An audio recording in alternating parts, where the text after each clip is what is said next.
Sejumlah alat berat terpantau melakukan pengerukan tanah di area lahan yang tak jauh dari batas lahan tanah Rocky Gerung yang terancam digusur PT Sentul City di kawasan Kampung Batu Kidul, Desa Bonjongkoneng, Kecamatan Babakan Madang, Kabupaten Bogor. Pada Rabu 15 September hari ini lokasi pengerukan tersebut berada di belakang lahan rumah Rocky Gerung. Namun dari lokasi itu rumah Rocky Gerung sama sekali tak terlihat karena tertutup rimbunan pepohonan. Terkait informasi lebih lengkapnya akan disampaikan oleh rekan wartawan kami dari Tribunnews Bogor, ada Naufal Fauzi yang saat ini sudah tersambung bersama kami. Halo Naufal.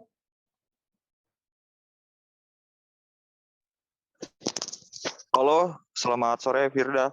Ya, Naufal, bisa Anda jelaskan bagaimana kondisi di lokasi aktivitas alat berat dekat lahan rumah Rocky Gerung saat ini?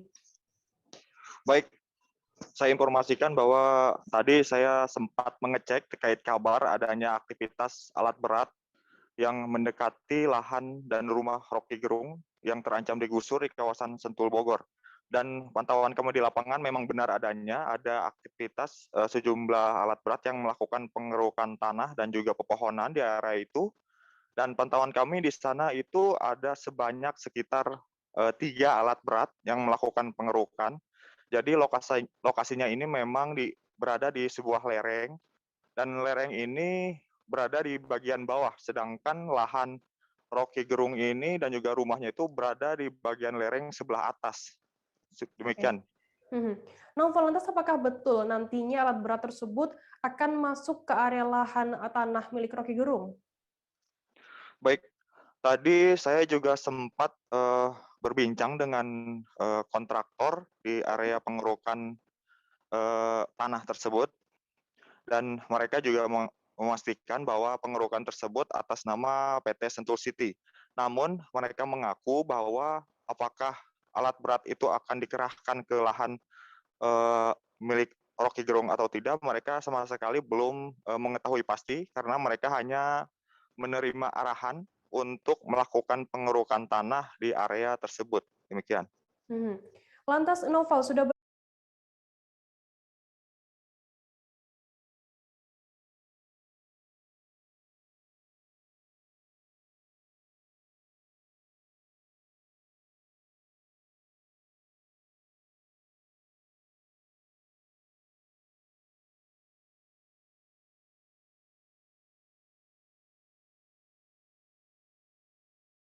aktivitas semua masyarakat bisa kembali normal begitu. Mhm. Baik, Tribuners, tadi jurnalis kami Elin juga melakukan wawancara dengan pedagang burung bernama Kusmiati 60 tahun dan juga pedagang pakan burung bernama Khalifah 40 tahun. Berikut liputannya untuk Anda. Selama PPKM ini omsetnya seperti apa, Bu? Sepi, Mbak, tidak ada konsumen. Paling hari Minggu, Sabtu itu ada, Sabtu aja kadang ada orang. Kalau biasanya omsetnya berapa, Bu? Kalau ramai belum PPKM ya banyak, Mbak, tidak bisa ngitung kita. Soalnya kan kita melayani bako, barang datang bako ngambil, ya ada di luar. Sekarang waduh sepi, bisa makan tiap hari bersyukur. Kayak kesehatan, makan tiap hari bersyukur. Penurunannya sekitar berapa persen, Bu? Untuk nol, Mbak, tenan kok gini dagangannya enggak berani ngambil. Sepi banget. sepi. Ya. Karena PPKM jadinya kan orangnya mungkin udah takut di pasar juga. Terus kan kayak masa-masa kinerja juga PPKM juga dirumahkan. Jadi kan menurun drastis ya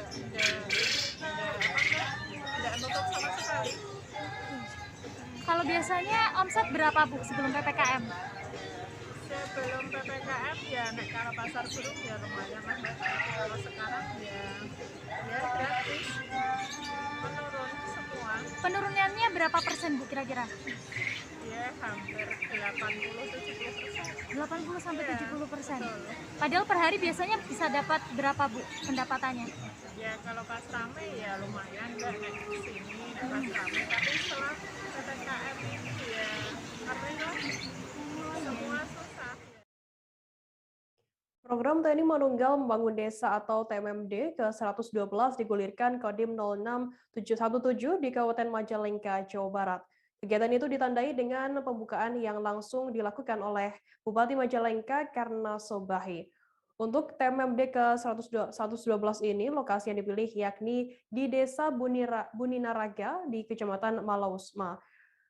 Terkait informasi lebih detailnya sudah bergabung bersama kami wartawan dari Tribun Cirebon. Ada Eki Yulianto yang akan memberikan informasi lengkapnya untuk Anda. Halo Eki. Halo Firda. Ya, Eki bisa Anda jelaskan bagaimana pelaksanaan TMMD ke-112 di Majalengka ini? Ya, baik Firda, selamat sore. Bisa saya sampaikan bahwa pelaksanaan TMMD ke-112 akhirnya digelar oleh Kodim 0617 Majalengka ya, yang dimulai resmi mulai hari ini. Bahwa kegiatan itu langsung dibuka oleh Bupati Majalengka Hana Sobahi didampingi unsur-unsur Forkopimda lainnya ya. dengan datang langsung ke lokasi pelaksanaan. Selain itu, Bupati juga tadi sempat meninjau pelaksanaan beberapa program, salah satunya ke pembangunan akses jalan ya di blok Cinanggirang kalau nggak salah. Ya, dalam pelaksanaan itu juga TMMD ke-112 bahwa dari keterangan Dandim 0617 Majalengka, Tetkol INF Andik Siswanto mengatakan bahwa kegiatan ini digelar selama 1 bulan ya ke depan, atau tepatnya hingga tanggal 15 Oktober. Nah, dari kegiatan ini nantinya ada beberapa program ya, kalau nggak salah ada 5. Nah, salah satunya tadi jalan, akses jalan, terus juga ada rumah tidak layak huni yang akan dibangun oleh prajurit Kodim 0617 Majalengka sebanyak 2 unit. Lalu juga nanti ada musola dibangun juga 1 unit, pos kamling 2 unit, dan ada plesterisasi jalan. Demikian tidak. Eki, lantas mungkin bisa dijelaskan terkait apa alasan pihak dari TNI ini memilih Desa Buninaraga sebagai lokasi TMMD ke-112 ini? Ya, dari keterangan Dandim bahwa dipilihnya Desa Buninaraga menjadi lokasi TMMD kali ini karena daerah tersebut dinilai sangat pelosok ya dari pusat Majalengka Kota, bahwa letak geografisnya berada di ujung Majalengka yang mana perbatasan langsung dengan Kabupaten Ciamis. Nah, Dandim menilai Desa Buninaraga selain memang tadi sangat jauh dari Majalengka Kota, juga pada dasarnya desa tersebut berpotensi ya menjadi desa maju jika seluruh sektor yang ada di dalamnya dapat dibenahi ya. Tadi saya datang langsung ke lokasi bahwa untuk saat ini akses jalan juga masih butuh perhatian ya, terus beberapa fasilitas ibadah dan fasilitas lainnya juga harus segera dibenahi. Oleh karena itu, adanya program TMMD ini, Dandim berharap mobilitas masyarakat dalam menjalankan roda perekonomian bisa lebih maju ke depannya. Begitu, Vina. Lantas apa sebenarnya tujuan dari TMMD itu sendiri? Bisa dijelaskan lebih lengkap begitu, Eki? Ya, ada misi khusus ya yang dilakukan oleh Kodim 0617 dalam gelaran program TMMD ke ya. Menurut keterangan Dandim, nilai-nilai gotong royong yang sudah tertingkat harus tetap bisa dilestarikan ya. Oleh karena itu bahwa TNI Manunggal Masuk Desa ini merupakan kegiatan yang telah banyak pelajaran yang berharga ya, bisa dapat betapa pentingnya dan luar biasanya semangat gotong royong untuk menekan angka kemiskinan ya, dan mewujudkan sinergi membangun juga semua elemen masyarakat bisa dapat bahu membahu memberikan sumbangan pikiran, ide dan gagasan, sumbangan tenaga dan keterampilan serta materi atau lainnya lah. Beda. Eki, lantas bagaimana kemudian tanggapan dari masyarakat di Desa Buninaraga ini Kodim 0617 Majalengka? Ya, tadi saya sempat berbincang-bincang dengan beberapa warga ya, yang rumahnya sangat dekat dengan dibangunnya akses jalan ya menuju Kabupaten Ciamis. Ya, salah satunya saya ngobrol dengan warga bernama Dede Sodik.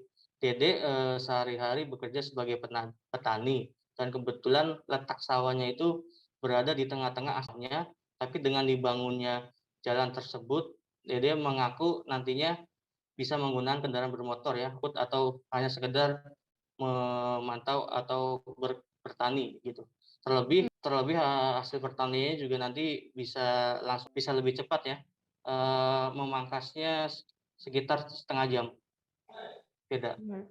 Baik, Tribuners, tadi jurnalis kami juga melakukan wawancara dengan Dandim 0617 Majalengka, Letkol Infanteri Andik Siswanto. Berikut liputannya untuk Anda. Pemerintah Kabupaten Majalengka yang telah membantu program OTMMD ini. Inilah bagian program tadi disampaikan Pak Bupati. Ini kegiatan rutin yang 2 tahunan sekali. Di samping itu ada kegiatan tambahan yang TMSK. Ada sebenarnya kegiatan di Kabupaten Majalengka ini sebenarnya di kabupaten yang lain pada saat kita rakornis TMMD merupakan salah satu contoh. Artinya di luar TMMD kita ada kegiatan TMSK tadi disampaikan, kegiatan yang dengan BSMS juga ada, dan ini pengerjaan tahun ini 951 meter panjang jalan yang kita kerjakan menghubungkan antara Kabupaten Majalengka dan Kabupaten Ciamis. Harapan kita semua mobilitas kemudian masyarakat dalam menjalankan roda ekonomi lebih lancar di sini, lebih maju. Ini potensi yang harus kita kembangkan. Bisa pertukaran antar Ciamis dengan Kabupaten Majalengka, bisa saling barter atau kegiatan ekonomi yang bisa berjalan. Tribuners, selesai jeda kami akan kembali dengan informasi menarik lainnya. Tetap di Live Update. Oke, apa kabar Bang Arief di sini untuk strateginya? Kalau saya sendiri di Gimik 37 ini yang semalam baru mulai, Apa yang saya dirasakan udah Kak Fernita? Sebenarnya aku nggak ngerasain penangkapan atau penggerbegan atau apapun itu, karena gini loh, posisinya aku Kriteria. Jadi kita mengenal disebut dengan stroke yang tidak berdarah dengan stroke yang berdarah. Stroke yang tidak berdarah itu biasanya ditandai dengan adanya penyumbatan. Kalau itu terjadi di sini mungkin pikirnya tidak ke situ kali ya, tapi kalau di Korea atau di Kamboja itu ada beberapa paper yang saya itu Mas, ya, dulunya tukang koran. Oh gitu ya. Tukang koran. Ya, saya baca itu Pak. Tuh kan pernah baca kan? Ya. Jadi kalau saya jadi pangdam itu udah bersyukur banget. Si anak ini dijadikan sebagai tersangka begitu. Ya, kalau ini kita bicara yang di luar kasus Sebongombo ya. Dengan nama hujan shower, di mana terdapat batas jelas antara daerah hujan dan tidak hujan yang biasanya terjadi pada fase awal mature stage atau tahap berbahaya dewasa. itu Kang. Jadi mulai artinya terjadinya perlembekan. Nah itu untuk penetrasi akan sulit. Gitu ya. Dok, saya ini menurut saya memang tidak mudah, bukan urusan tanah diambil. Kalau misalnya Amerika Serikat sekarang, Rasulullah mengatakan dalam sebuah hadis bahwa berpuasa di 6 hari Syawal itu. Oke, apa kabar Bang Arief di sini untuk strateginya? Kalau saya sendiri di Gimik 37 ini yang semalam baru mulai, Apa yang saya dirasakan udah Kak Fernita? sebenarnya aku nggak ngerasain penangkapan atau penggerbegan atau apapun itu, karena gini loh, posisinya aku Kriteria. Jadi kita mengenal disebut dengan stroke yang tidak berdarah dengan stroke yang berdarah. Stroke yang tidak berdarah itu biasanya ditandai dengan adanya penyumbatan. kalau itu terjadi di sini mungkin pikirnya tidak ke situ kali ya, tapi kalau di Korea atau di Kamboja itu ada beberapa paper yang Saya itu Mas, ya, dulunya tukang koran. Oh gitu ya. Tukang koran. Ya, saya baca itu Pak. Tuh kan pernah baca kan? Ya. Jadi kalau saya jadi pangdam itu udah bersyukur banget. Si anak ini dijadikan sebagai tersangka begitu. Ya, kalau ini kita bicara yang di luar kasus Sebongombo ya. Dengan nama hujan shower, di mana terdapat batas jelas antara daerah hujan dan tidak hujan yang biasanya terjadi pada fase awal mature stage atau tahap berbahaya dewasa. itu Kang. Jadi mulai artinya terjadinya perlembekan. Nah itu untuk penetrasi akan sulit. Gitu ya. Dok, saya ini menurut saya memang tidak mudah, bukan urusan tanah diambil. Kalau misalnya Amerika Serikat sekarang, Rasulullah mengatakan dalam sebuah hadis bahwa berpuasa di 6 hari Syawal itu. Oke, apa kabar Bang Arief di sini untuk strateginya? Kalau Saya sendiri di Gumit 37 ini yang semalam baru mulai, Apa yang saya dirasakan udah Kak Fernita? Sebenarnya aku nggak ngerasa itu penangkapan atau penggerebegan atau apapun itu. Karena gini loh, posisinya aku Kriteria. main. Jadi kita mengenal disebut dengan stroke yang tidak berdarah dengan stroke yang berdarah. Stroke yang tidak berdarah itu biasanya di Terima kasih Anda masih bersama kami di Live Update. Kita beralih ke informasi selanjutnya, Saudara. Satu peserta P3K Fungsional Guru tahun 2021 di Nunukan dikabarkan meninggal dunia pada Selasa 14 September dini hari. Guru honorer di SDN 8 Tulin Onsoy bernama Ade tersebut tidak dapat mengikuti ujian seleksi guru P3K di SMKN 1 Nunukan. Hal itu dibenarkan oleh Kepala Seksi Guru dan Tenaga Kependidikan GTK Dinas Pendidikan Nunukan Ridwan. Terkait informasi lebih lengkapnya akan disampaikan oleh rekan wartawan kami dari Tribun Kaltara. Ada Febrianus Felis yang saat ini sudah tersambung bersama kami. Halo Felis. Ya, halo Firda. Felis, bisa Anda jelaskan terkait meninggalnya satu peserta P3K di Nunukan ini seperti apa informasinya? Baik Firda dan Tribuners, satu peserta P3K Fungsional Guru tahun 2001 di Nunukan dikabarkan meninggal dunia Selasa dini hari. Diberitakan sebelumnya bahwa guru bernama Adi tersebut pada hari Senin harusnya yang bersangkutan mengikuti ujian sesi pertama untuk seleksi di SMK Negeri 1 Nunukan, namun yang bersangkutan tidak bisa hadir dikarenakan pada malam harinya muntah darah. Nah, menurut keterangan dari Kepala Seksi Guru dan Tenaga Kependidikan Dinas Pendidikan Nunukan Ridwan mengatakan bahwa ternyata pada Selasa dini hari peserta P3K atas nama Adi meninggal dunia di Rumah Sakit Nunukan.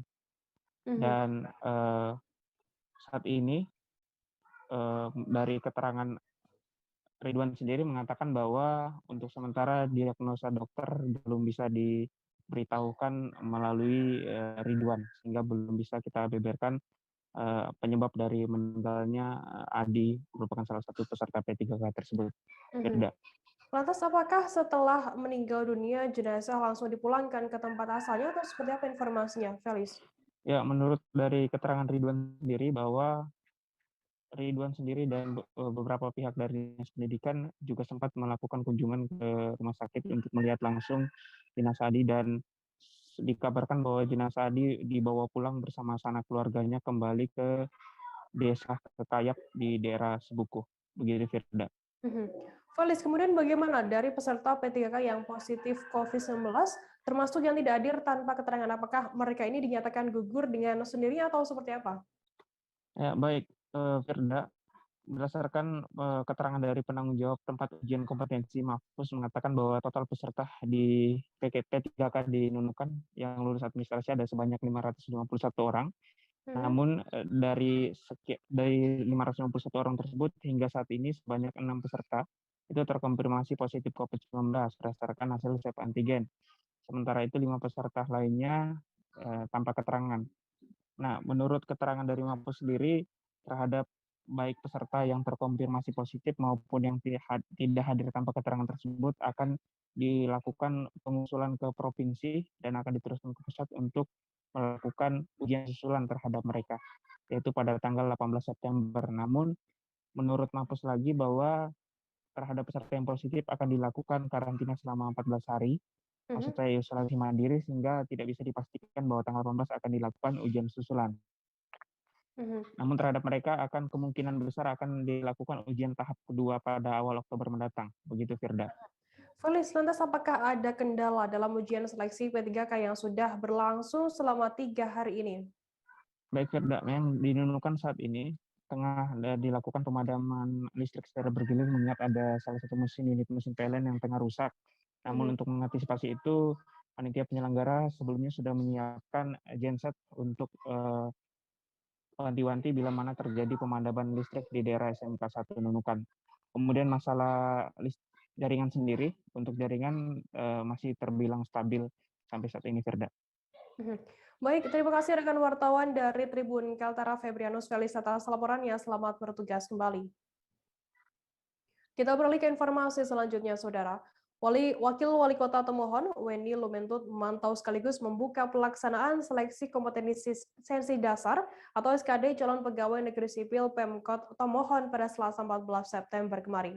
SKD ini digelar di ruang CAT Kantor Badan Kepegawaian dan Pengembangan Sumber Daya Manusia atau BKPSDM Kota Tomohon. Wali Tomohon, Weni Lumentut pun menyampaikan pesan-pesan kepada para peserta agar percaya diri dalam mengikuti SKD.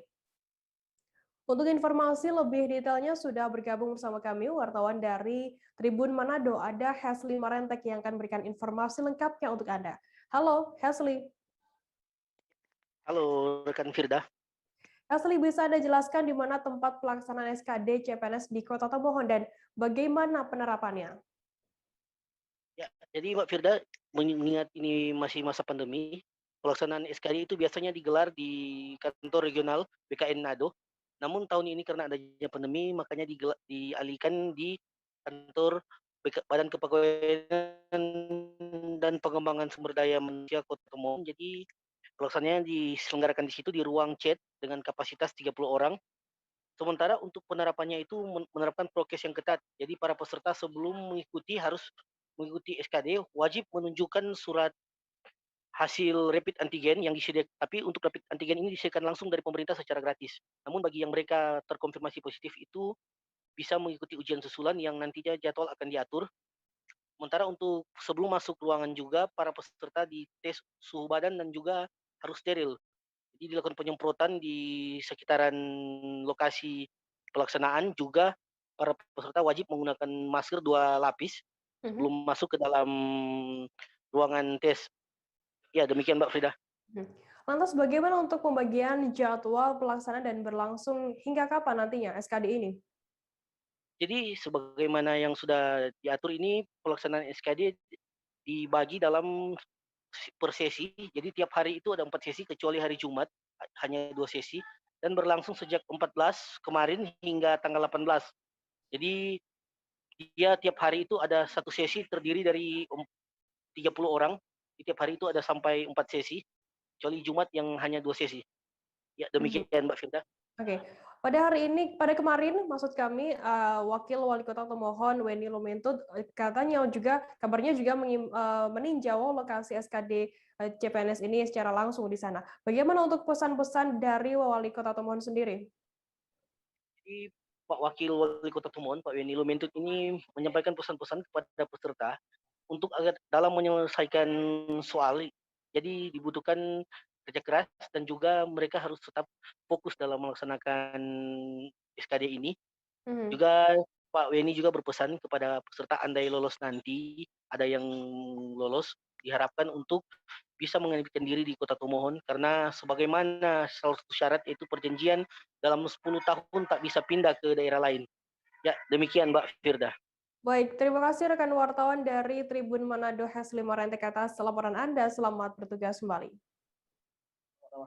Kita beralih ke informasi selanjutnya, Saudara. Pelaksanaan seleksi kompetensi dasar atau SKD calon pegawai negeri sipil Kota Padang dimulai pada hari ini Rabu 15 September.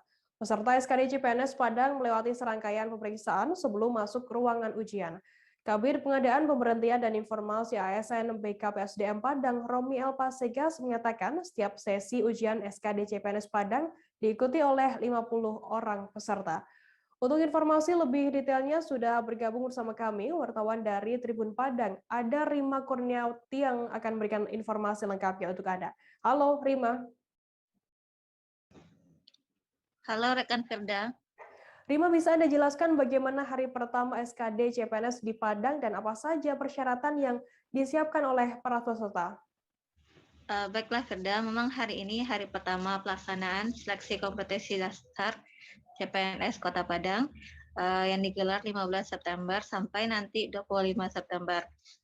Pelaksanaan di hari pertama ini berdasarkan wawancara dengan Kabid BKPSDM Kota Padang, itu masih ditemukan adanya peserta yang terlambat.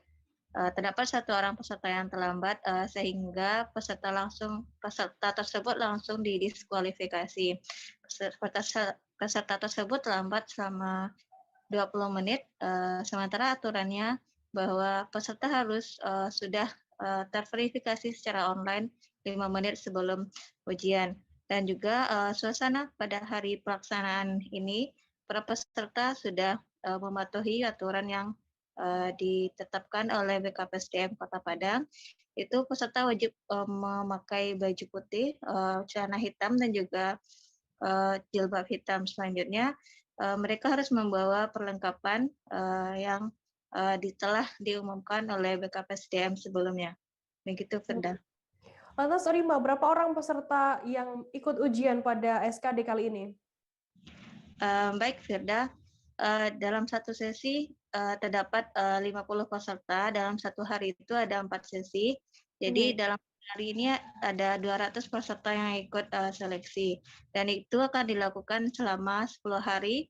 Dan pada hari Jumat itu hanya 2 sesi, itu sekitar 100 orang. Jadi sekitar 1.600 peserta yang akan ikut seleksi SKD pada tahun 2021 ini.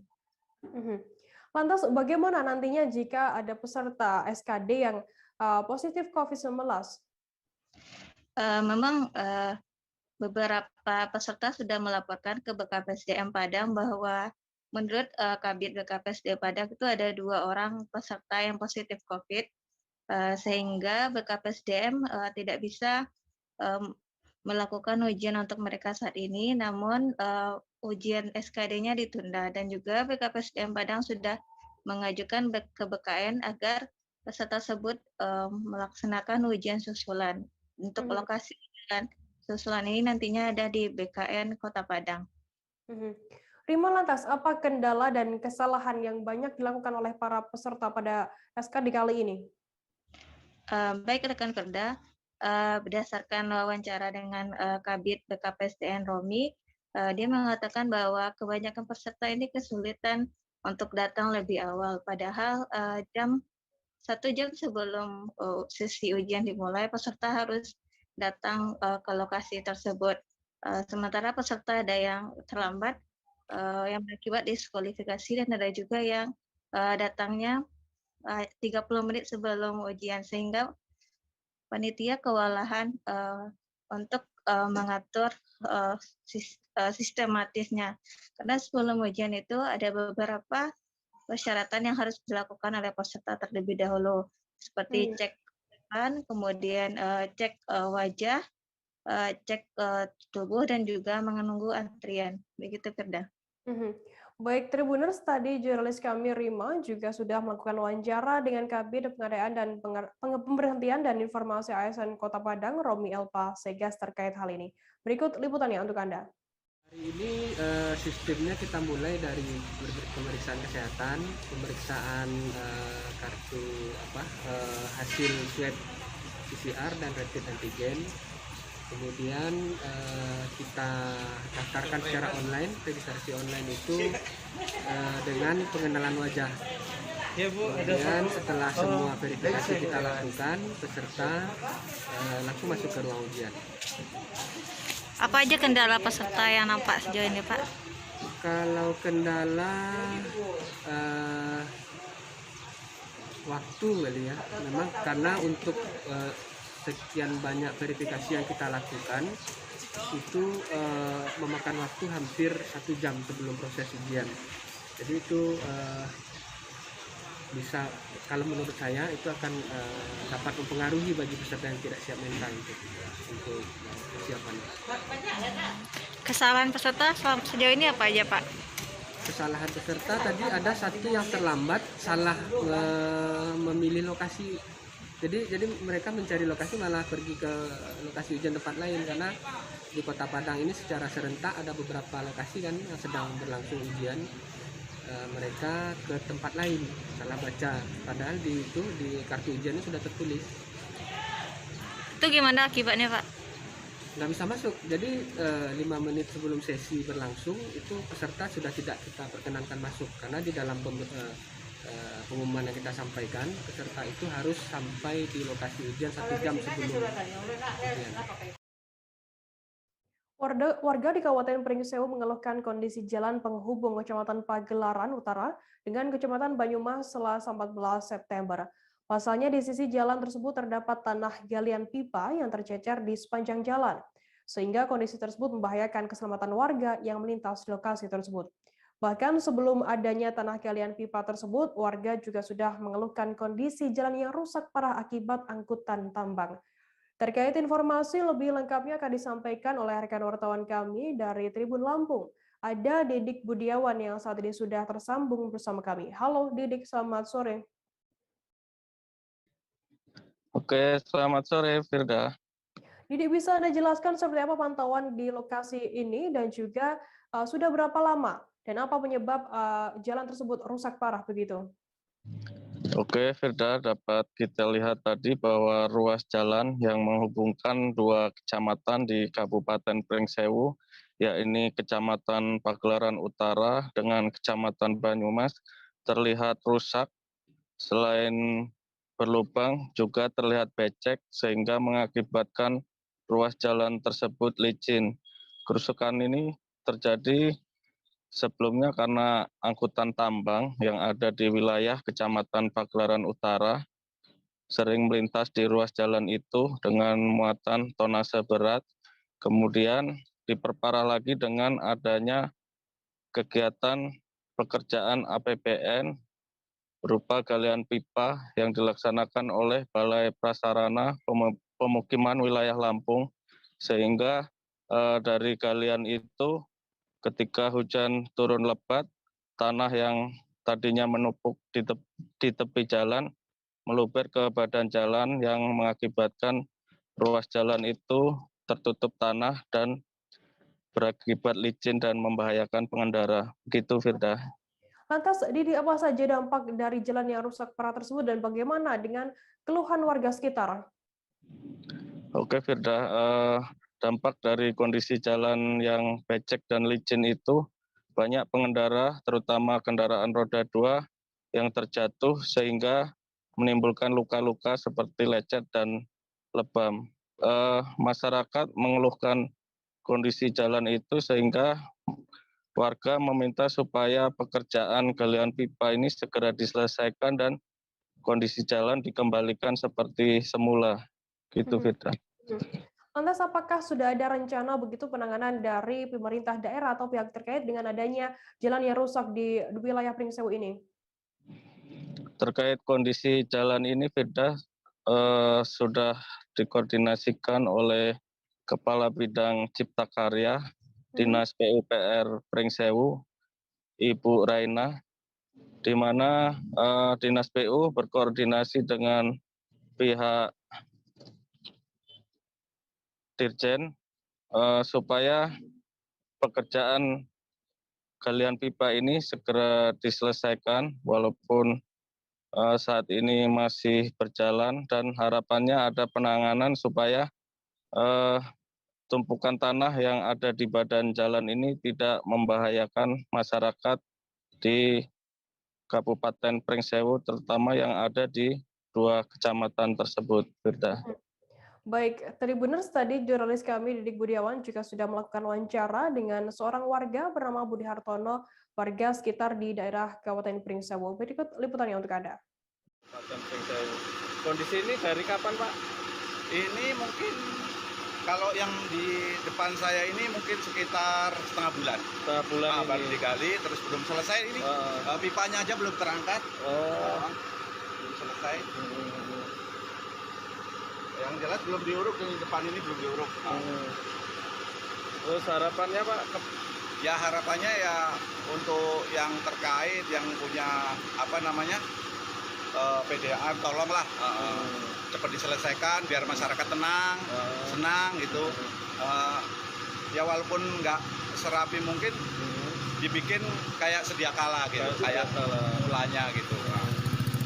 Nah ini nyampe kemana nih Pak? Kalau ini rencana sampai Adilue. Sampai Adilue. Jadi ini rutenya lewat Sukoharjo, langsung Adilue. Berarti sepanjang jalan ini tetap semua ya Pak? Iya. Karena dia apa? Jadi penggalian langsung ke jalan sih. Jadi tanah merahnya ya jelas ke jalan gitu. Yang jelas licin jalan. Licin dan membahayakan Pak ya. Oke, terima kasih ya Pak. Ya, sama-sama. Penemuan buaya muara berukuran 4 meter di RT 1 Desa Talang Kerinci, Kecamatan Sungai Gelam, Muaro Jambi sempat menghebohkan warga sekitar.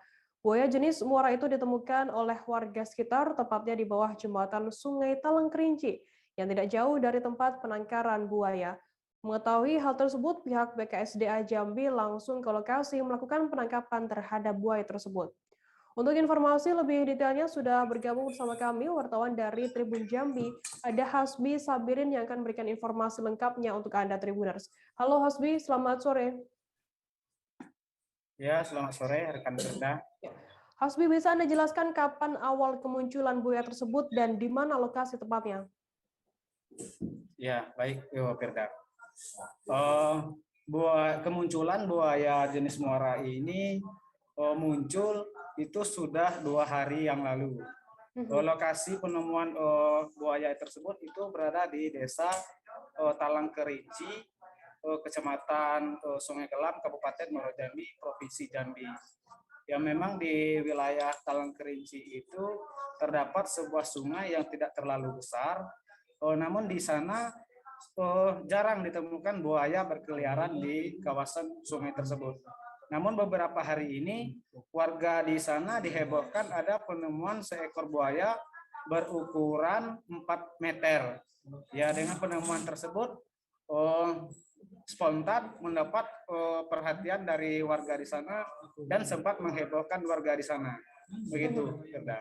Lantas, kemudian bagaimana kondisi sungai di sana? Seperti apa dan apakah warga di sana sering melihat kemunculan buaya begitu?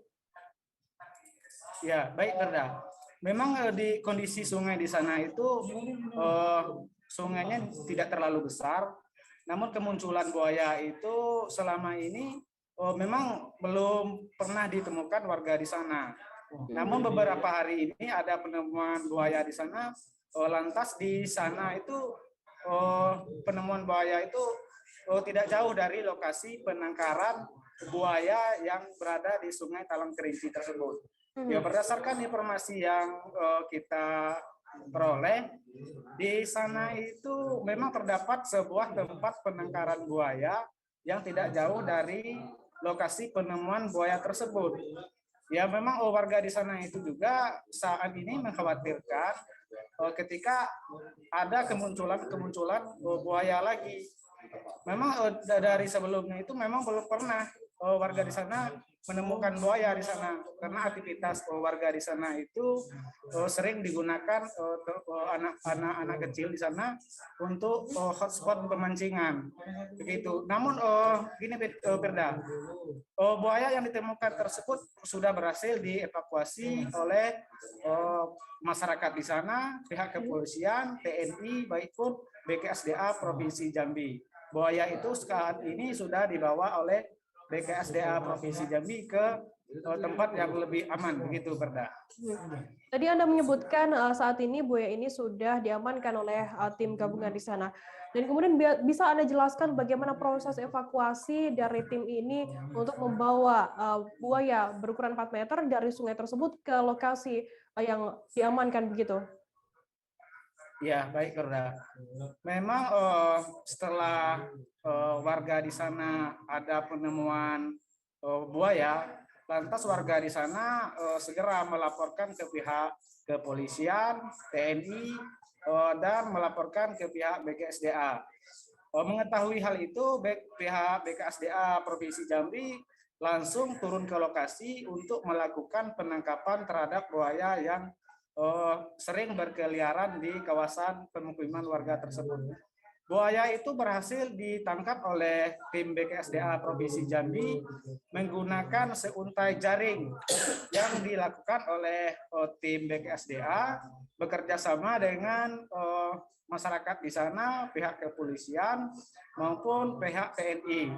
Ya, memang dengan kejadian itu pemerintah Desa Talang Kerinci, Kecamatan Sungai Gelam itu berharap warganya di sana tidak lagi main di pinggir sungai, baik pun anak yang melakukan pemancingan di sana, supaya tidak menimbulkan hal-hal yang tidak diinginkan.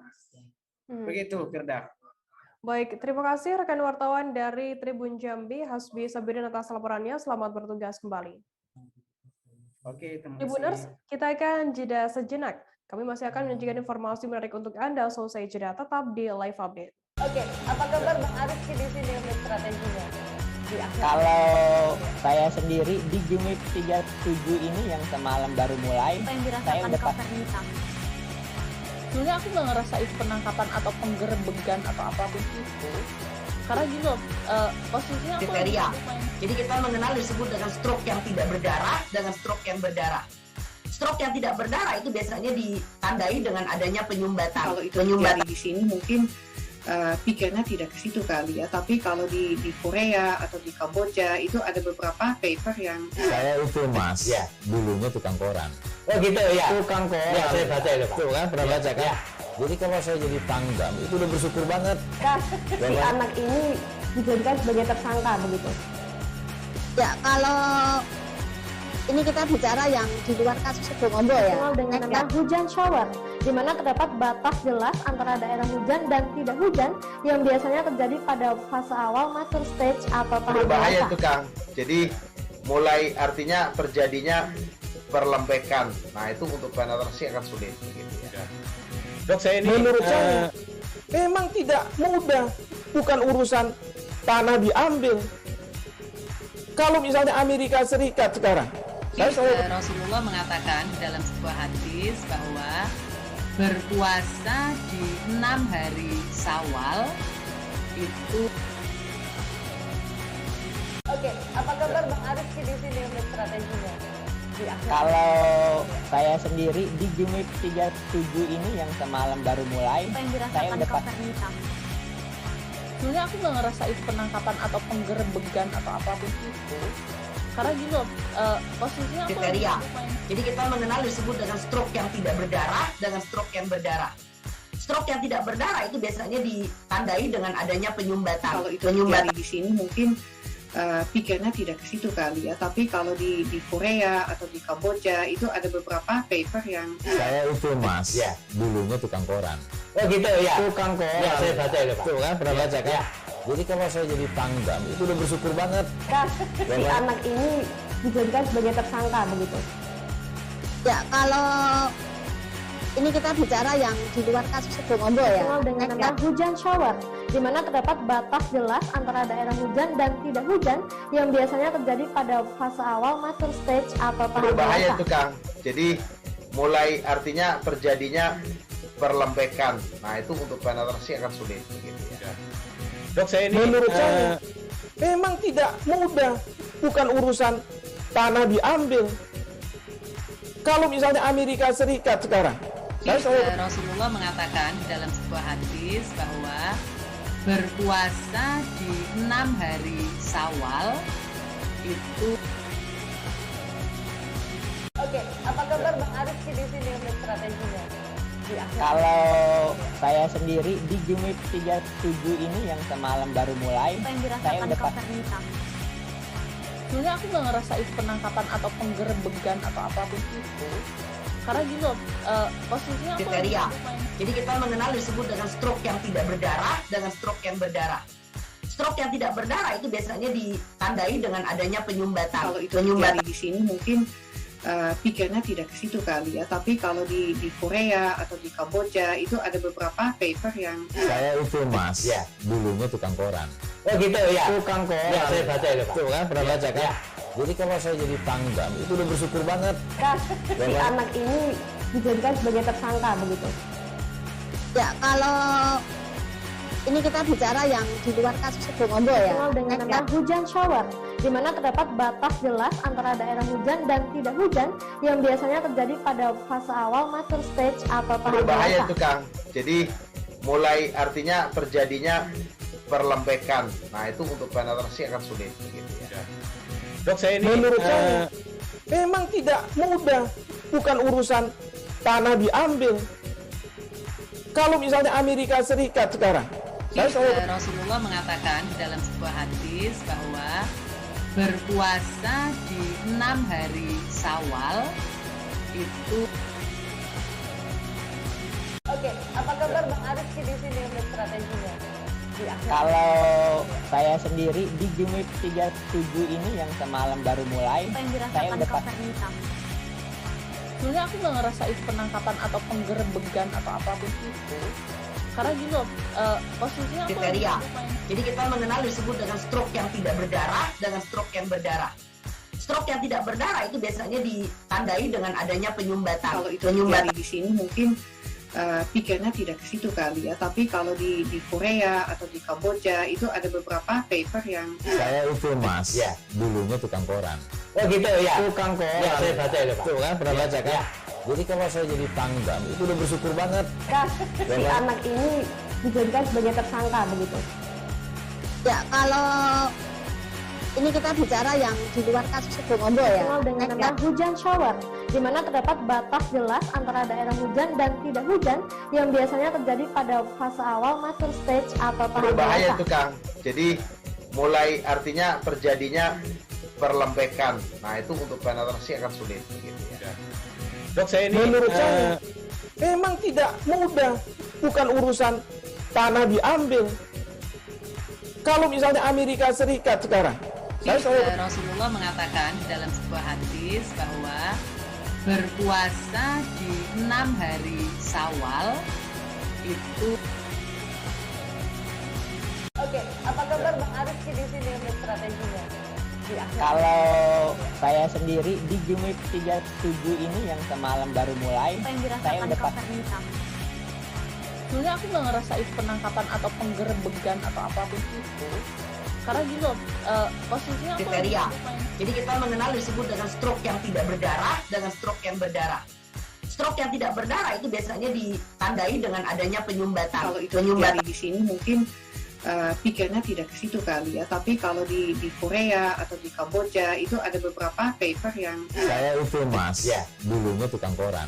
Oh gitu ya. Tukang koran. Ya, saya baca itu Pak. Tuh kan pernah baca kan? Ya. Jadi kalau saya jadi pangdam itu udah bersyukur banget. Si anak ini dijadikan sebagai tersangka begitu. Ya kalau ini kita bicara yang di luar kasus Situbondo ya. Dikenal dengan nama hujan shower, di mana terdapat batas jelas antara daerah hujan dan tidak hujan yang biasanya terjadi pada fase awal mature stage atau tahap Berbahaya dewasa. itu Kang. Jadi mulai artinya terjadinya perlembekan. Nah itu untuk penetrasi akan sulit. Gitu ya. Dok, saya ini menurut saya memang tidak mudah, bukan urusan tanah diambil. Kalau misalnya Amerika Serikat sekarang, Rasulullah mengatakan dalam sebuah hadis bahwa berpuasa di 6 hari Syawal itu. Oke, apa kabar Bang Arif di sini untuk strateginya? Kalau saya sendiri di Jumit 37 ini yang semalam baru mulai, saya udah pasti. Sebenarnya aku nggak ngerasa itu penangkapan atau penggerebegan atau apapun itu, karena gini loh, posisinya aku kriteria. Jadi kita mengenal disebut dengan stroke yang tidak berdarah dengan stroke yang berdarah. Stroke yang tidak berdarah itu biasanya ditandai dengan adanya penyumbatan. Kalau itu terjadi di sini mungkin pikirnya tidak ke situ kali ya, tapi kalau di Korea atau di Kamboja itu ada beberapa paper yang saya itu mas, ya dulunya tukang koran. Oh gitu ya. Tukang koran. Ya, saya baca itu Pak. Tuh kan pernah baca kan? Ya. Jadi kalau saya jadi pangdam itu udah bersyukur banget. Si anak ini dijadikan sebagai tersangka begitu. Ya kalau ini kita. Terima kasih Anda masih bersama kami di Live Update. Kita beralih ke informasi selanjutnya, Saudara. Seorang dukun di desa Bentayan, Manggar, Belitung Timur ditangkap oleh tim panah Satreskrim Polres Belitung Timur Senin 13 September malam. Dukun berinisial H, 38 tahun itu diduga mencabuli seorang anak di bawah umur. Kasat Reskrim Polres Belitung Timur AKP Dedi Nuarim didampingi Kanit Pidum Ibda Dedi Irmawan mengatakan dukun ini ditangkap karena laporan dari orang tua korban.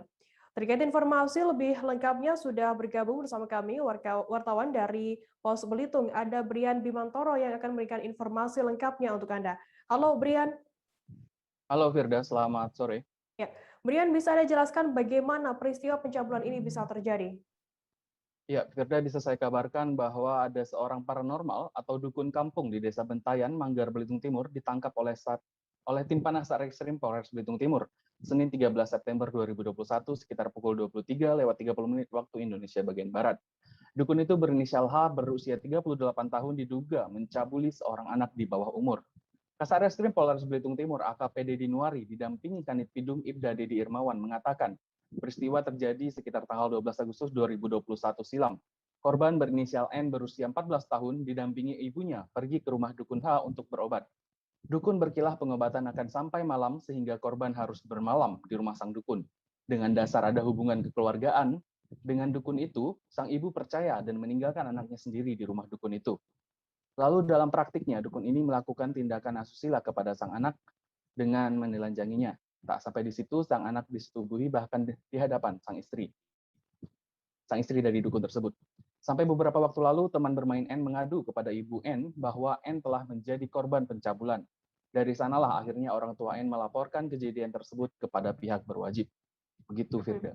Lantas, Brian, bagaimana kemudian langkah dari pihak kepolisian terkait adanya laporan dari orang tua korban sendiri?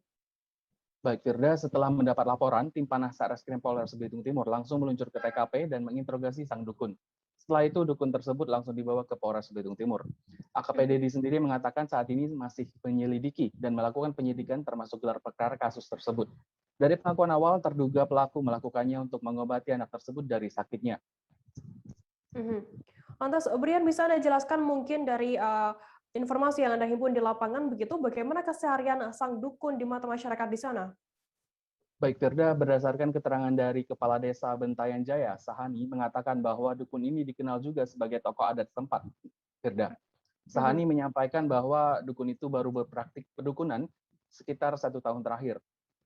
Bisa diketahui bahwa dukun H ini merupakan anak dari dukun kampung yang sudah menjadi tokoh masyarakat atau tokoh terpandang di desa setempat, Firda. Dia juga bilang bahwa akan menghormati proses hukum yang berlaku atas proses hukum terhadap warganya tersebut, Firda. Lantas bagaimana respon dari pemerintah daerah setempat terkait adanya pencabulan anak di bawah umur ini? Baik, Firda, bisa saya laporkan bahwa Bupati Belitung Timur Burhanuddin menyesalkan terjadinya peristiwa pencabulan anak di bawah umur ini. Dia mengatakan fungsi kontrol orang tua harus benar-benar dijalankan dalam mengawasi pergaulan ataupun lingkungan dari anak-anak mereka. Selain itu, dia juga mengingatkan bahwa jangan mudah percaya terhadap praktik-praktik pedukunan yang pengobatannya menggunakan media yang menyalahi atau yang berkaitan dengan keyakinan kita sendiri. Dia menegaskan, tempat berdoa, berharap, dan meminta hanya pada Tuhan Yang Maha Esa. Sekian, Firda. Baik, Tribuners, tadi jurnalis kami Brian juga sudah melakukan wawancara dengan Kasat-Reskrim Polres Belitung Timur, AKP Dedi Nuari, dan juga Bupati Belitung Timur Burhanuddin. Berikut liputannya untuk Anda. Jadi kronologi awalnya ada dari orang tua korban mendapatkan pengaduan dari anaknya bahwa telah terjadi pencabulan terhadap dia. Sehingga dari keluarga melaporkan ke kami dan kami langsung menindaklanjutinya. Untuk modusnya sendiri gimana, Dan? Motifnya adalah untuk mengobati sang anak dengan modus krimnya itu yaitu melakukan kegiatan yang di mana menghilangkan harga diri seorang perempuan. Perbuatan tidak senonoh, Dan. Ya, perbuatan yang tidak senonoh. Oke, berarti sekarang masih dalam penyelidikan dan akan didalami lebih lanjut, Dan, ya? Sampai saat ini kami melakukan proses penyelidikan dan penyidikan dan kami nanti akan melakukan gelar perkara. Oke. Pasti diciptakan oleh Allah, ada obat, ada penyebab, ada akibat. Nah itu yang harus kita lakukan. Jadi yang seharusnya penyakit psikologis kita bawa ke bukan psikolog, gitu. Akhirnya kayak gini gitu. Ya harusnya psikolog yang menyembuhkan, yang mengobati gitu, yang memberikan terapi gitu kan. Kalau sakit kepala atau sakit yang lain kan kesehatan ya dokter gitu kan. Nah ini yang harus kita sikapi gitu. Jangan sesuatu yang menyangkut mengenai masalah hal-hal yang di luar normal kita tidak bisa dikelola dengan baik. Sangat menyesalkan kejadian tersebut. Ya, kalau itu pasti. Saya sudah bicara dengan Pak Kapolres dari pagi, sudah bicarakan itu di kursi beliau. Siap, makasih, Pak. Ratusan sakan tak bertuan berhasil diamankan tim gabungan dari Polres Bangka Barat, Kodim 0431 Bangka Barat, Satpol PP, dan instansi terkait saat melakukan penertiban di kawasan tambang invenkonsional atau TI Desa Belo Laut, Kecamatan Muntok, Kabupaten Bangka Barat. Saat tim gabungan melakukan penertiban, hanya ditemukan ratusan sakan dan beberapa selang Namun untuk mesin yang digunakan untuk TI tidak ditemukan satupun. Terkait informasi lebih lengkapnya akan disampaikan oleh rekan wartawan kami dari Bangkapos. Ada Rizky Irianda yang saat ini sudah tersambung bersama kami. Halo Rizky, selamat sore. Ya, selamat sore Firda. Rizky, bisa Anda jelaskan bagaimana penertiban tambang inkonvensional atau TI yang dilakukan tim gabungan di sana? Ya, Firda. Untuk penertiban TI di Dusun Biru Laut sendiri juga bermula dari adanya laporan warga juga sekaligus diketahui untuk tambang inkonvensional atau TI yang berada di kawasan hutan lindung di Dusun Biru Laut juga sudah beraktivitas sejak lama, Firda. Jadi berdasarkan hal tersebut, Bupati Bangka Barat pun langsung melakukan rapat koordinasi dengan Polres Bangka Barat, TNI, Kodim 0431 Bangka Barat, Satpol PP Bangka Barat, dan instansi lainnya untuk melakukan penertiban. Lalu pada hari Selasa kemarin, sejumlah tim yang berisi 75 personel mendatangi kawasan hutan lindung yang berada di Dusun Laut, di Dusun Biru Laut, dan benar ditemukan adanya aktivitas TI. Namun untuk orang atau penambang dari TI tersebut tidak ditemukan, Firda. Hanya ditemukan ratusan sakan yang berada di kawasan tersebut. Lantas bagaimana Rizky terkait adanya dugaan kabar penertiban yang bocor ini? Ya, berdasarkan dari keterangan Kabak Op Polres Bangka Barat, Kompol Efri Susanto mengatakan untuk penertiban seperti ini, Kabak Ops mengatakan sudah sering bocor, Firda, baik dari mungkin diduga oknum atau segala macam, karena saat didatangi oleh para petugas tidak ada satupun para penambang, dan beberapa sakan juga sudah terlihat seperti 2 hari tidak melakukan aktivitas tambang TI di sana, Firda. Lantas bagaimana dampak lingkungan dari penambangan ilegal TI ini?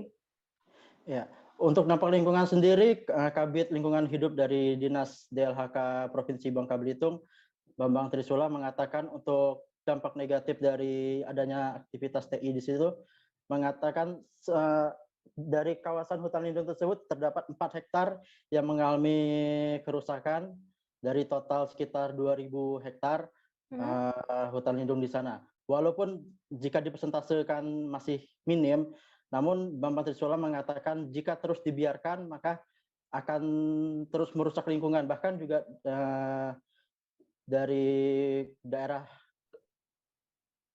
sakan TI berada itu juga tidak berada jauh dari rumah warga, Firda. Baik, Tribuners, tadi jurnalis kami juga melakukan wawancara dengan Kabak Ops Polres Bangka Barat, Kompol Efri Susanto terkait hal ini. Berikut liputannya untuk Anda.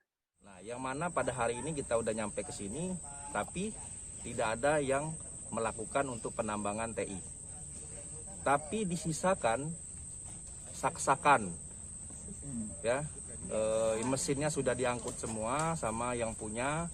Nah, kita ini masih penertiban, ya. Kalau misalnya masih kayak gini lagi, ya kita adakan upaya represif, begitu.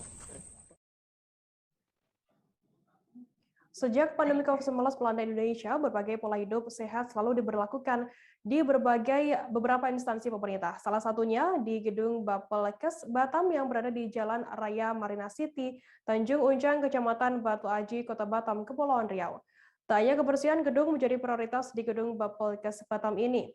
Pihaknya menyediakan jamu setiap hari untuk seluruh karyawan Bapelkes Batam dan tamu yang hadir di Bapelkes Batam. Terkait informasi lebih lengkapnya akan disampaikan oleh rekan wartawan kami dari Tribun Batam. Ada Roma Uli Sianturi yang saat ini sudah tersambung bersama kami. Halo Roma. Halo, baik, terima kasih. Ya, Roma, bisa Anda jelaskan bagaimana protokol kesehatan yang diterapkan di Bapelkes Batam ini? Baik, sejak pandemi COVID-19 melanda Kota Batam, berbagai instansi itu melakukan perubahan pola-pola hidup sehat, salah satunya di kantor Bapelkes Batam.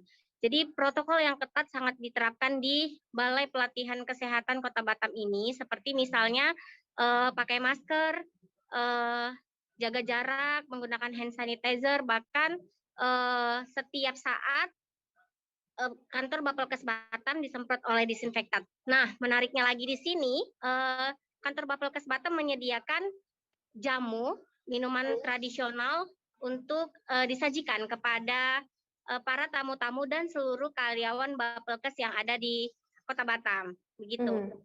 Apa sebenarnya tujuan disediakannya minuman tradisional jamu ini untuk karyawan yang ada di Bapelkes ini?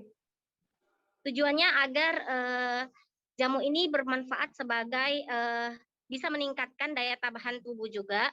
Jadi di sisi lain juga edaran Bapelkes Batam mengikuti edaran Kemenkes yang wajib juga mengkonsumsi minuman-minuman tradisional seperti jamu untuk daya tahan tubuh. Lantas diberikan kepada siapa saja jamu yang disediakan oleh pihak Bapelkes Batam ini, Roma? Baik, tidak hanya karyawan, menariknya bukan hanya karyawan setiap pagi diberikan jamu, melainkan tamu-tamu yang hadir di Bapelkes Batam juga disajikan jamu selain air putih dan makanan-makanan ringan lainnya. Begitu. Mungkin Roma bisa Anda jelaskan lebih detailnya lagi terkait ini sebenarnya jamu apa di dalamnya, ramuan apa yang disediakan begitu oleh pihak Bapelkes?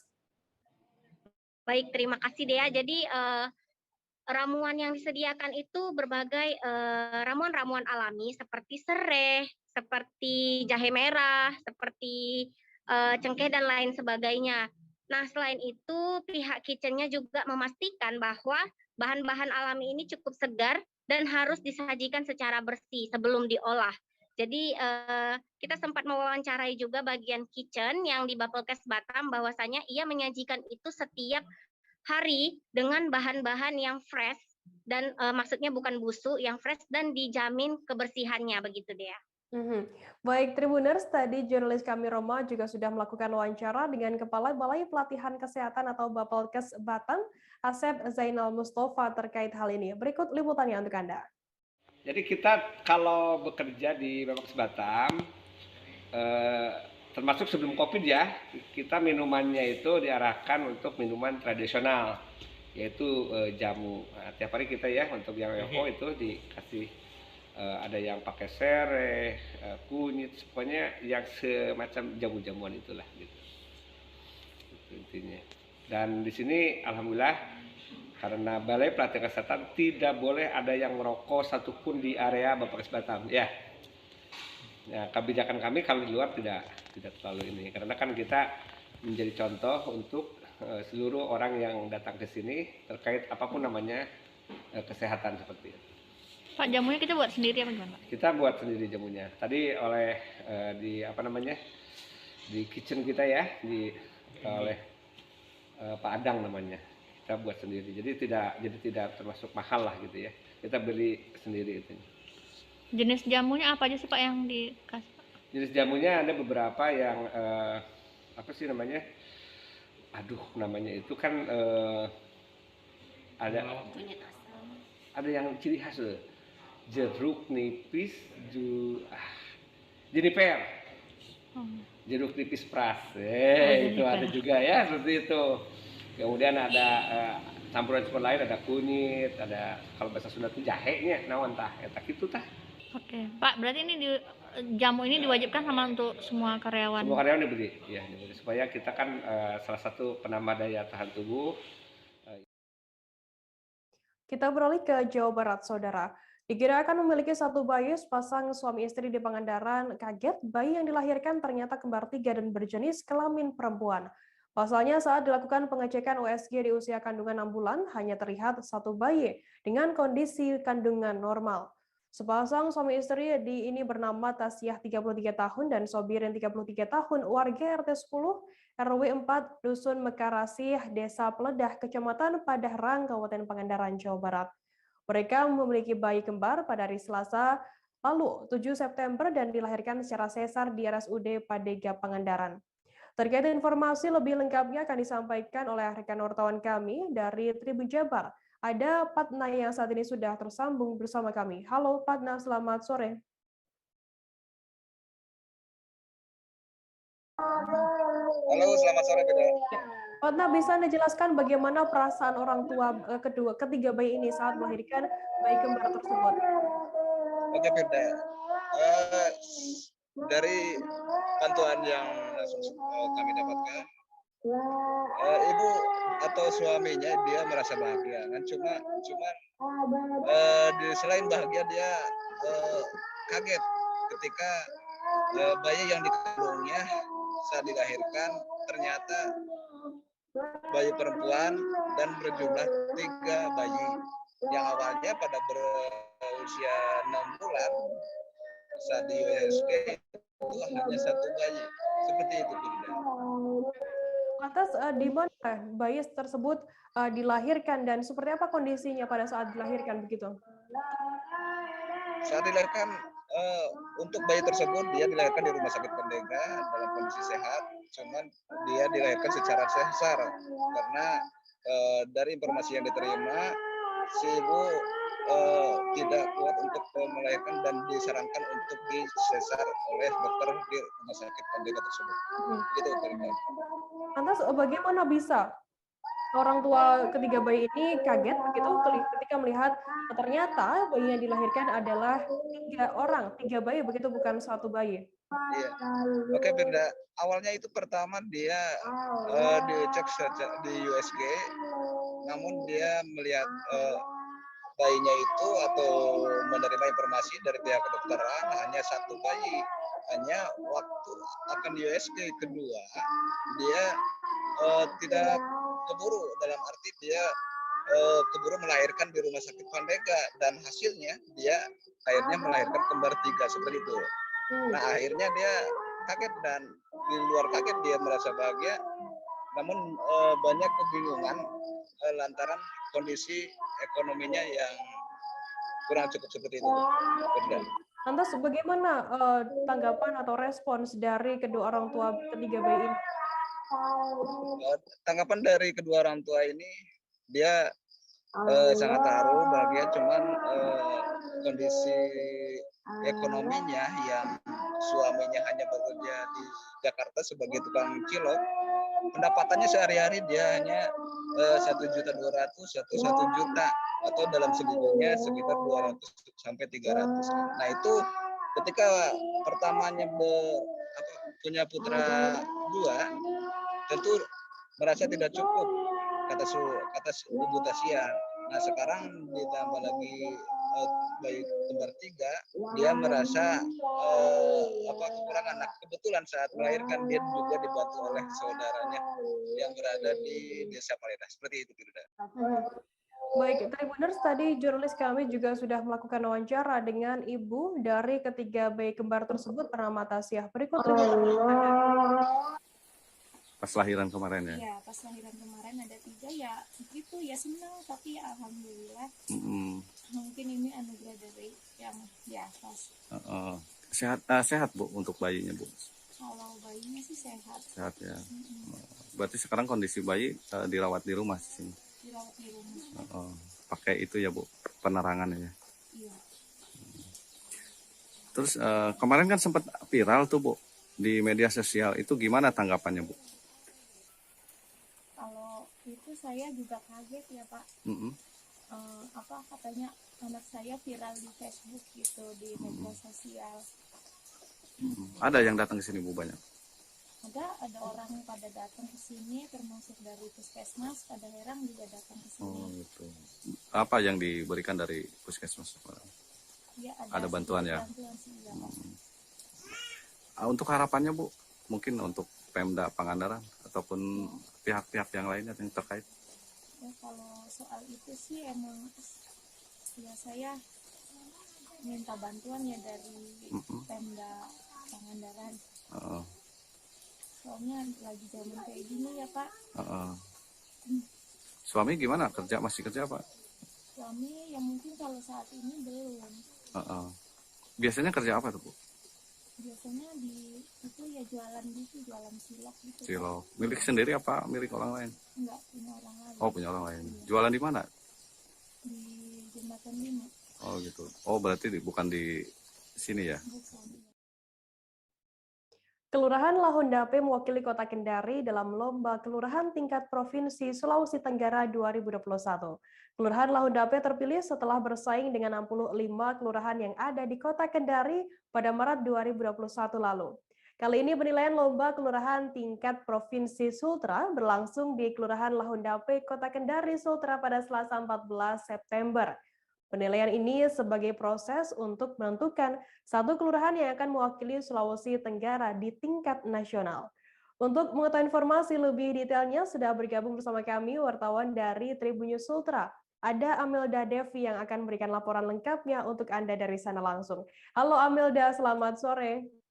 Sore, Firda. Amelda, bisa Anda jelaskan apa yang menjadi indikator penilaian pada Lomba Kelurahan Tingkat Provinsi Sultra ini? Baik, Firda. Untuk diketahui sebagai informasi awal, untuk lomba kelurahan tingkat provinsi ini, Kelurahan Lahondape yang mewakili Kota Kendari itu akan bersaing dengan kelurahan yang ada di Buton Utara. Ya, sehingga yang menjadi indikator dalam penilaian lomba kelurahan tingkat nasional ini itu ada 3 indikator. Yang pertama itu adalah indikator pemerintahan, yang kedua adalah indikator kemasyarakatan, dan yang ketiga adalah indikator kewilayahan. Ketiga indikator ini sebagai modal penilaian para juri sesuai dengan Peraturan Menteri Dalam Negeri Nomor 81 Tahun 2015 tentang evaluasi pengembangan desa dan kelurahan. Seperti itu, Firda. Amelda, lantas apa saja yang disiapkan Kelurahan Lahondape pada lomba kali ini? Iya, Firda.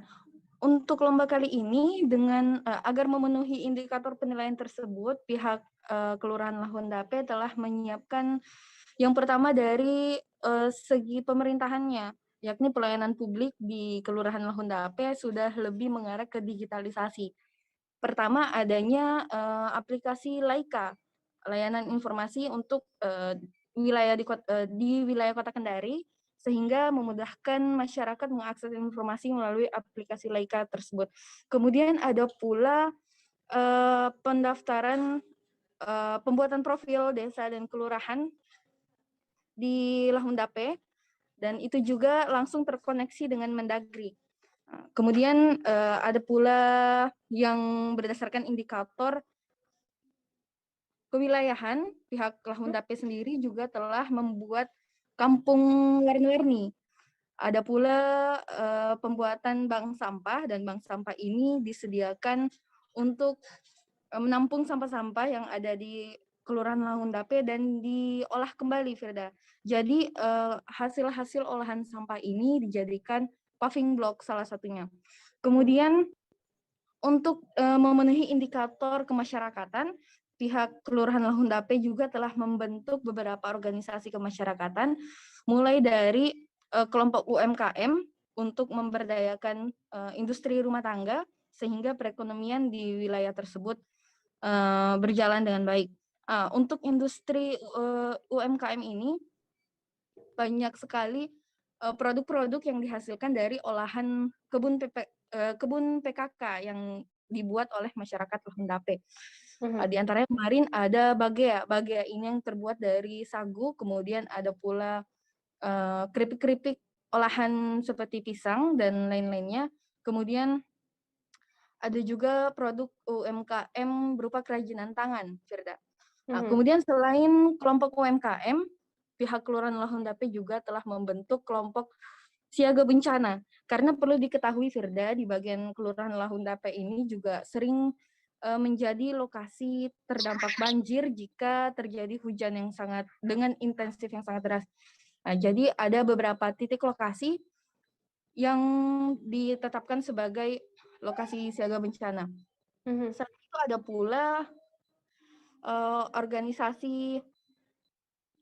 pula organisasi masyarakat lainnya yang berada di bidang keagamaan. Untuk diketahui juga, Firda, selama ini pihak Kelurahan Lahondape juga memperoleh penghasilan perekonomian tertinggi juga karena adanya wilayah perhotelan di sekitaran Lahondape. Jadi dengan demikian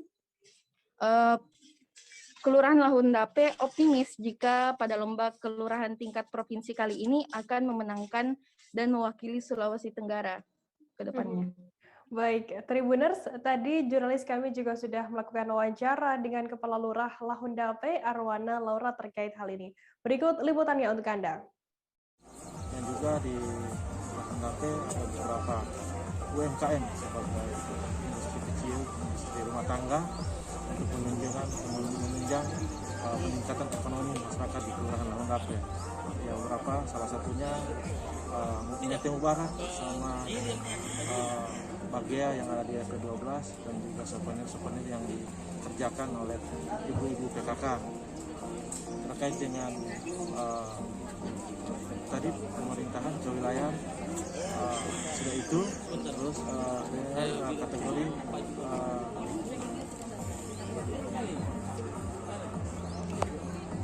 masyarakatan ya terjadi peningkatan pemberdayaan masyarakat juga di mana sudah terbentuk beberapa organisasi kemasyarakatan mulai PKK, RT, RW, LPM, Pokmas, BKM dan beberapa organisasi lainnya, Karang Taruna sudah ada semua di Kelurahan Lahundape. Itulah yang menjadi indikator penilaian lomba kelurahan tahun 2021 sesuai dengan Permendagri nomor 81 tahun 2015. Informasi tadi sekaligus menutup perjumpaan kita dalam live update hari ini. Untuk memperbarui informasi Anda, jangan lupa saksikan terus live update di seluruh kanal YouTube dan Facebook Tribun Network. Masih di tengah pandemi, Tribuners, kami terus mengingatkan Anda untuk selalu menerapkan protokol kesehatan dimanapun Anda berada. Saya, Ferdana, wakil kru yang bertugas, pamit undur diri. Terima kasih dan sampai jumpa.